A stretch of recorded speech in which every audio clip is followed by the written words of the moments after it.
Mobile phone നോക്കി ഖുർആൻ ഓതുമ്പോൾ വുളൂ ചെയ്യൽ നിർബന്ധമുണ്ടോ? ആ ഫോൺ പോക്കറ്റിൽ വെച്ച് ടോയ്ലറ്റിൽ പോകാമോ? മൊബൈലിൽ നോക്കി ഖുർആൻ ഓതിയാൽ അതിന്റെ കൂലി ലഭിക്കുമോ? ഈ ഓൺലൈൻ യുഗത്തിൽ പലർക്കുമുള്ള സംശയമാണിത്. പരിശുദ്ധ ഖുർആൻ ഓതാൻ വുളൂ നിർബന്ധമില്ല. ഖുർആൻ സ്പർശിക്കാനും ചുമക്കാനുമാണ് വുളൂ നിർബന്ധമുള്ളത്. ഖുർആൻ എഴുതപ്പെട്ടതിനാണ് ഈ വിധിയുള്ളത്. മൊബൈൽ, ലാപ്ടോപ്പ് പോലെയുള്ളതിൽ തെളിയുന്ന അക്ഷരരൂപങ്ങൾക്ക് ഖുർആൻ എഴുതപ്പെട്ടതിന്റെ വിധിയില്ല. കാരണം അത് മിനിമൈസ് ചെയ്താൽ മാഞ്ഞു പോകുന്ന നിഴൽ പോലെയുള്ള ഒന്നാണ്. അതുകൊണ്ട് തന്നെ മൊബൈലിൽ നോക്കി ഖുർആൻ ഓതുമ്പോൾ വുളൂ ചെയ്യൽ നിർബന്ധമില്ല. എങ്കിലും ഖുർആൻ ഓതുമ്പോൾ വുളൂ ഉണ്ടായിരിക്കൽ പ്രത്യേകം സുന്നത്താണ്. സൂക്ഷ്മതയുടെ ഭാഗമായും വുളൂ ചെയ്യാവുന്നതാണ്. ടോയ്ലറ്റിൽ പോകുമ്പോൾ ഖുർആനുള്ള മൊബൈൽ പോക്കറ്റിൽ വെക്കുന്നത് കൊണ്ട് വിരോധമില്ല.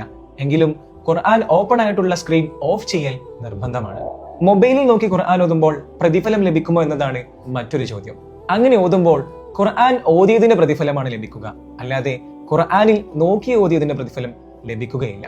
അതിന്റെ കാരണമായി പണ്ഡിതന്മാര് പറയുന്നത് ഖുർആൻ എഴുതപ്പെട്ടതിന്റെ വിധി മൊബൈലിലെ ഖുർആനിന് ഇല്ല എന്നുള്ളതാണ്. അവസാനമായി മറ്റൊരു കാര്യം കൂടി സൂചിപ്പിക്കട്ടെ.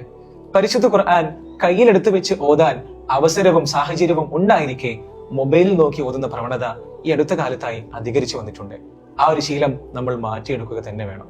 ഇതുപോലെയുള്ള ഉപകാരപ്രദമായ വീഡിയോകളുടെ നോട്ടിഫിക്കേഷൻ നിങ്ങൾക്ക് ലഭിക്കാൻ ഈ പേജ് ഫോളോ ചെയ്തു വെക്കാൻ മറക്കരുത്.